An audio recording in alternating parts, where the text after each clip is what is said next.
Morning class. Today is 3/28/2021. Hope you guys have been having a good week. Today's class is going to be a little bit different. It's actually going to be a little bit more of a sermon rather than a class like we've been doing, as some of you may have noticed down at the bottom here on the screen. There's no young adults class session number. That's because this is going to be separate from the young adults class series that I've been doing. So yeah, today's sermon, I guess you could call it's going to be When Life Gives You Lemons. I've actually got a goofy little video to share with you guys before we get right into it. This always cracks me up. Well, when life gives you lemons. Oh man, it's really dumb, but I thought it was kind of funny. But the actual class today, the reason I picked When Life Gives You Lemons, we're going to be dealing with times when life can be kind of disappointing, or when we have like a certain expectation for things and that just, we wind up being kind of far off base with what our expectation is and what we wind up kind of getting, or where we wind up, you know what I mean? So, you know, the expression when life gives you lemons, it's like, well, you probably were expecting something better than lemons and, you know, a bunch of sour fruits, which you ended up with. So that's kind of the idea behind the title for today's lesson. We're going to be working out of kind of a shorter passage here in the book of John. So if you guys could turn to the book of John, chapter 3, that's going to be where our opening text is and where we're going to be for the most part today. It's going to be over here in John 22 through verses 22 through 30. I've already turned there in my Bible, woohoo, and I encourage you guys to do the same. So I'll give you guys a moment to get there. John chapter 3, verse 22 through 30. So let's go ahead and let's get started. Verse 22, After these things came Jesus and his disciples into the land of Judea, and there he tarried with them and baptized. So our opening text here is dealing with Jesus and his disciples. They've gone into Judea, and they are there kind of hanging out, and they're also baptizing. Something kind of neat or interesting that I'd like to point out is that if you go to, I'll actually pull it up here, John 4 verse 2, we see here that, here, let's do John 4 verses 1 and 2. There we go. So as you guys can see here, in chapter 4, it says, When therefore the Lord knew how the Pharisees had heard that Jesus made and baptized more disciples than John, verse 2, though Jesus himself baptized not, but his disciples. So his disciples are actually the ones here in John 3 that are doing the baptizing. I just kind of want to clear that up because it's easy to get the impression from verse 22 that what's going on here is that Jesus is literally the one baptizing people. That's not the case, as we saw, like I said, in John chapter 4 and verse 2. It's as though Jesus himself baptized not, but his disciples. So just wanted to clarify that from within the text here. Let's keep going. Verse 23. And John also was baptizing in Aenon near to Salim, because there was much water there, and they came and were baptized. So the John that's being mentioned here, as I'm sure many of you know, is John the Baptist. Hence the name, since John was also baptizing. So John the Baptist is kind of nearby, also baptizing. And verse 24, For John was not yet cast into prison. So this is kind of a foreshadowing of what's coming for John the Baptist.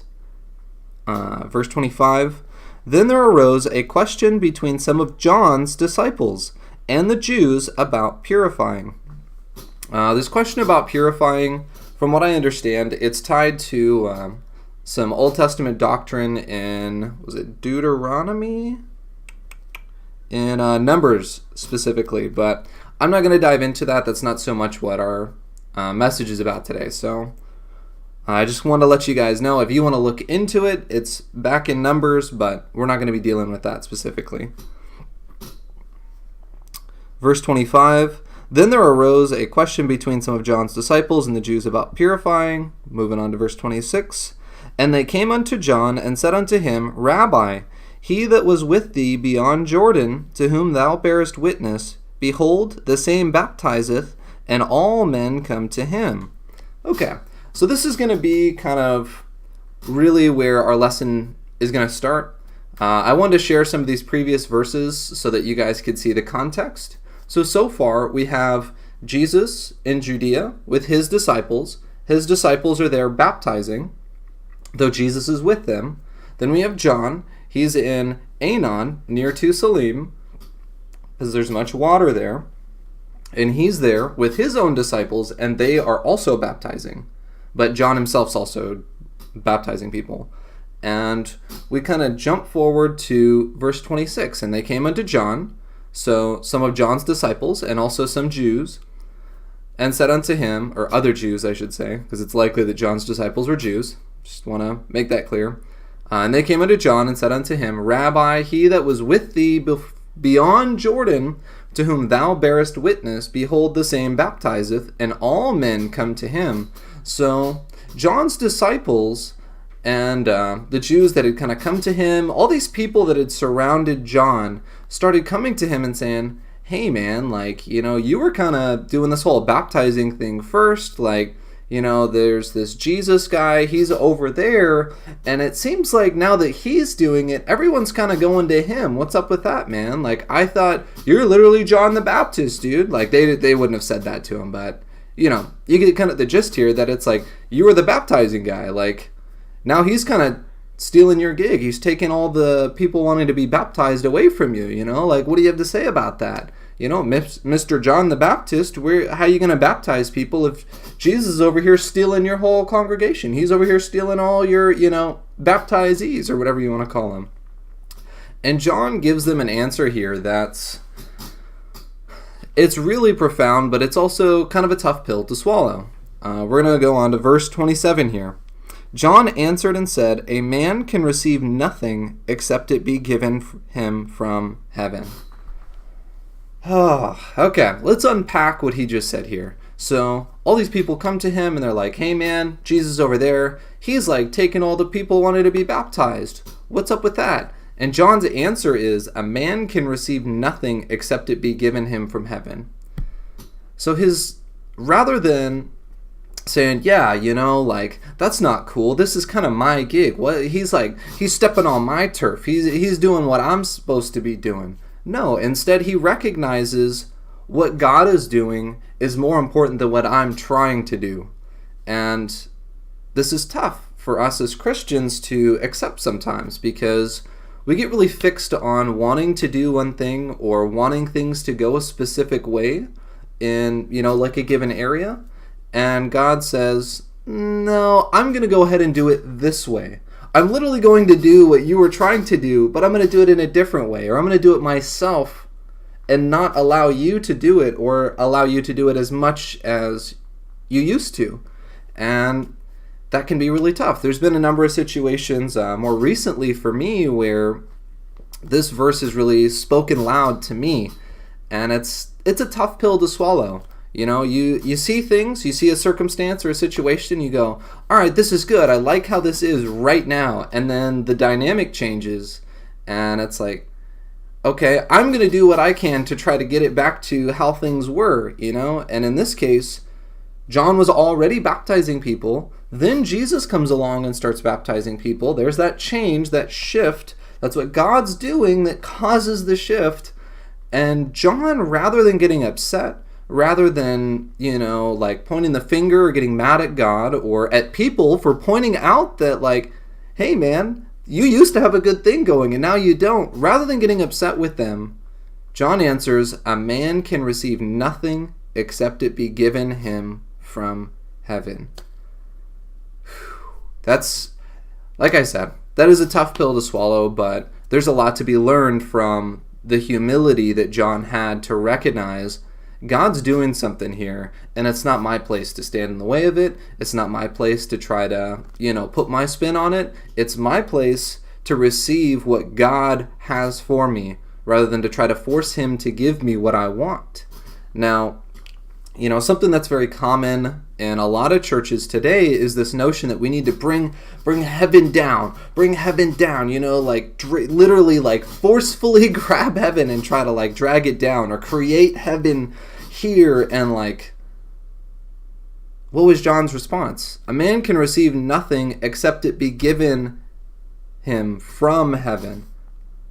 To be given, it's a gift that's given you from heaven, which means that it has to be voluntarily given to you from the Father. You can't reach up and grab it and pull it down. You can't force it to come here. You can't try to force the situation by creating circumstances such that it's like heaven here, and that's how I'm going to get what I want. And no, it says a man can receive nothing, no thing, not a lotta, nothing, except it be given him from heaven. So, yeah, let's keep going here. Let's keep pressing on. We may come back to verse 27, but verse 27, that's really kind of the crux, the like major point here for what's going on. But verse 28, ye yourselves bear witness that I said, I am not the Christ, but that I am sent before him. Again, John, he takes the humble road. He takes this path of humility and says, you yourselves bore witness. You saw me say that I am not the Christ. I'm not God. I'm not the Messiah, but I'm the one sent before him. He was a forerunner. He recognized, this is what God has for me. This is my role, this is my purpose, and this is my calling. It doesn't matter what God does, around that. It doesn't matter what people say about that. That's my calling. This is what I'm called to. This is what I'm supposed to be doing. It doesn't matter if it gets the approval of man, because clearly he wasn't getting the approval that he used to be getting from his disciples, from, the Jews that were around him that were coming to be baptized initially. And it's like, hey, wait a minute. You were this guy, but now God's over here doing this thing, and like, you're kind of falling apart over here. You're kind of looking like nobody. What's up with that? Rather than snapping back at him, rather than, getting upset and frustrated, which it's very, very easy to do for anybody that's been in this position where, like I said, you got a good thing going and God kind of shifts things and starts doing something else with it. It's easy to get upset. It's easy to get frustrated. John here could have snapped back and said, mind your own business. You don't know me. You don't know what I'm about. Back off. You know what I mean? Let me just take care of business. No, he said, you yourselves bear witness that I said I am not the Christ, but that I am sent before him. His testimony to them was, you saw for yourselves that I know my spot. I know my position. I know what my purpose is and what my responsibilities are before God, and I'm about my Father's business. That was his response to them. Was, like I said, rather than snapping back at him and saying something smart or something mean or something rude, no. He shared a testimony. You guys saw yourself that I said I'm not the Christ, but I am sent before him. What does he follow that up with? Verse 29. He that hath the bride is the bridegroom, but the friend of the bridegroom, which standeth and heareth him, rejoiceth greatly because of the bridegroom's voice. This is my joy, therefore is fulfilled. So that was verse 29. He that hath the bride is the bridegroom. So he's acknowledging Jesus is the one that has the bride, not me. How do we know? Keep going. But the friend of the bridegroom, that's John, which standeth and heareth him, rejoiceth greatly because of the bridegroom's voice. This my joy, therefore, is fulfilled. So John, and kind of finishing up here, he says that I'm not the bridegroom, I'm the friend of the bridegroom. I'm not I'm not center stage. I'm not, the the rock star that like the main spotlight's on. I'm a backup dancer, you know? I'm the guy over here playing the bass guitar that like isn't really getting that much attention, but I'm contributing to what's happening here. I'm doing my part, and I don't need the spotlight to have my joy fulfilled, to be, you know, happy and excited about what's happening here. He gets excited, his joy is fulfilled because he recognizes this is what God's supposed to be doing. Here's what I'm supposed to be doing in relation to that, and I just need to stay in my lane. He doesn't try to like force God into a different lane so that he can be where he feels comfortable. He doesn't try to, you know, make God do anything. He says, but the friend of the bridegroom, which standeth and heareth him, rejoiceth greatly because of the bridegroom's voice. He's excited just to be close to the bridegroom, just to, whatever this position is as the friend of the bridegroom, he's just excited to be there. He doesn't need to be, you know, the one that's getting married, the one that's at the altar. He's just the friend of the bridegroom, and he's every bit overjoyed about the position that God's given him right then and there. So, finally, he finishes up. He must increase, but I must decrease. So, like I said, John's response here to, if you would, kind of like the haters or people coming to try to get under your skin, people trying to point out like, hey man, this is a moment of weakness for you, you know, this is a low point. You know, well, how do you answer for yourself right now, Mr. John the Baptist? What's up with that? Jesus over here baptizing all, you know, the people that you were supposed to be baptizing, you know? That was your gig. That was your thing. Now you're nobody. What do you say about that? And what was his response? A man can receive nothing except it be given him from heaven. Ye yourselves bear me witness that I said, I am not the Christ, but that I am sent before him. He that hath the bride is the bridegroom, but the friend of the bridegroom, which standeth and heareth him, rejoiceth greatly because of the bridegroom's voice. This my joy therefore is fulfilled. He must increase, but I must decrease. Again, he recognizes to the T, this is my spot. This is where I'm supposed to be. I'm supposed to decrease. Well, he's supposed to increase, and I must decrease. You know, kind of a something noted here in my my Bible is the devotional application is for verse 30 that before you are able to decrease yourself and the fleshy carnal part of your nature, you're going to have to be filled with the Spirit. He must increase first, and that will enable you to decrease. In John's case, it is literal. John decreases by winding up in prison, just like we saw in verse 24. For John was not yet cast into prison, but he's going to be. John decreases by winding up in prison and having his head cut off. Jesus increases by coming up from the dead and then being raised far above all principality and power, both now and in eternity. So, you know, there's a lot of applications here, especially for verse 30, but you guys kind of get the gist of what John's saying here, that God must increase and I must decrease. I'm going to let God grow here in the situation, and I'm going to allow myself to be a lesser part, to be less important in the big picture, because God's God and I'm not. If he wants me to increase, he will make that happen. But for right now, he must increase and I must decrease. And there's nothing wrong with that. It might be that forever he must increase and I must decrease. God can make that decision in your life. And he wants to make that decision, I would argue. That he wants to have more influence in your life, to have more sway, to have more presence in your life with the decisions that you make and the way that you live. And this fleshy carnal self must decrease.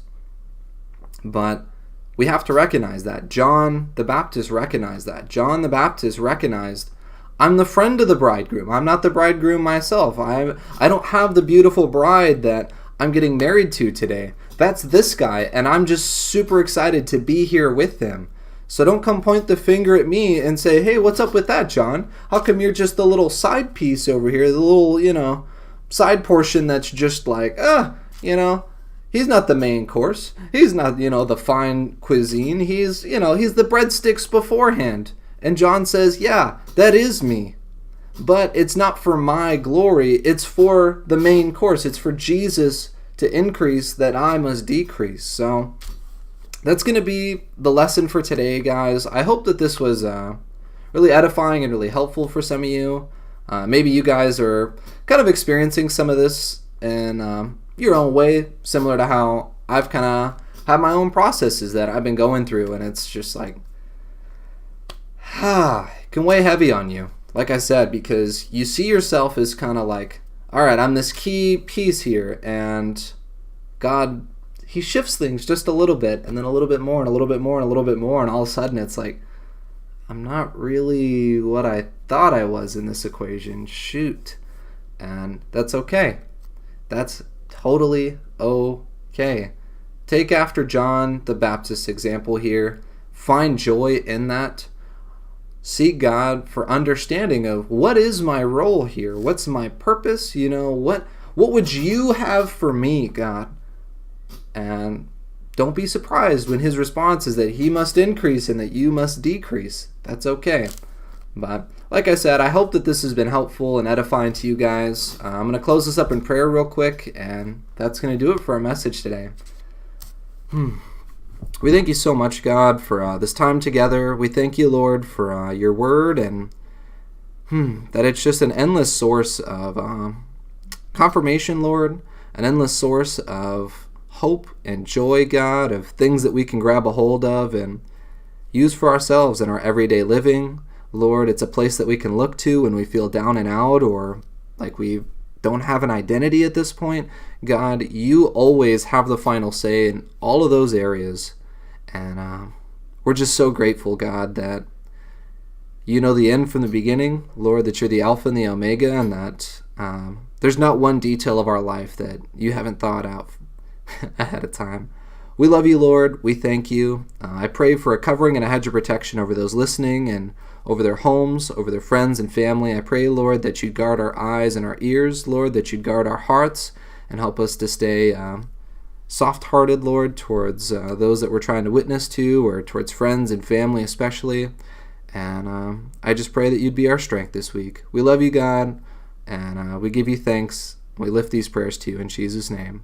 Amen. Thanks for tuning in, guys.